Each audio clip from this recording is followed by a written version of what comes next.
Saint Paul, dans la lettre aux Éphésiens, nous invite à revêtir l'armure de Dieu pour lutter non contre des adversaires de sang, mais contre les principautés, les puissances, les régisseurs de ce monde de ténèbres, contre les esprits du mal qui habitent les espaces célestes. Éphésiens 6, 10, 17. Et il détaille toutes les pièces de cette armure qu'il nous faut endosser. Chaque chrétien doit être bien convaincu que sa vie spirituelle ne peut en aucun cas être le déroulement tranquille d'une petite vie sans histoire, mais qu'elle doit être le lieu d'une lutte constante, et parfois douloureuse, qui ne finira qu'à notre mort.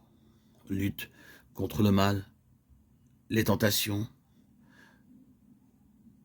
le péché qui est en soi. Ce combat est inévitable, mais il à comprendre comme une réalité extrêmement positive. Car sans guerre, il n'y a pas de paix. Sans combat, pas de victoire.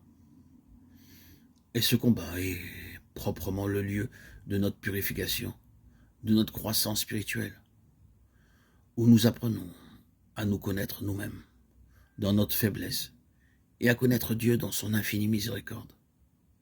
Ce combat est en définitive le lieu de notre transfiguration et de notre glorification. Le combat spirituel du chrétien, s'il est rude parfois, n'est en aucun cas la lutte désespérée de quelqu'un qui se bat dans la solitude et à l'aveuglette, sans aucune certitude quant à l'issue de cet affrontement. Il est le combat de celui qui lutte avec la certitude absolue que la victoire est déjà acquise, car le Seigneur est ressuscité.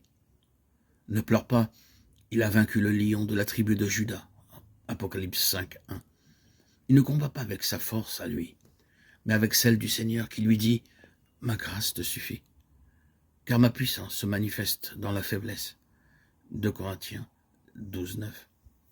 Et son arme principale n'est pas la fermeté naturelle du caractère ou l'habileté humaine, mais la foi, cette adhésion totale au Christ, qui lui permet même, dans les pires moments, de s'abandonner avec une confiance aveugle à celui qui ne peut l'abandonner.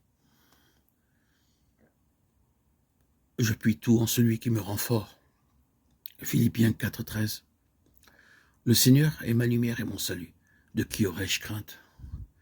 Psaume 27, 1. Le chrétien combat avec violence parfois, appelé comme il l'est à résister jusqu'au sang dans la lutte contre le péché. Hébreux 12, 4. Mais il combat avec un cœur paisible. Et son combat est d'autant plus efficace que son cœur est plus paisible. Car c'est justement cette paix intérieure qui lui permet de lutter, non avec ses propres forces, qui seraient vite épuisées, mais avec celle de Dieu,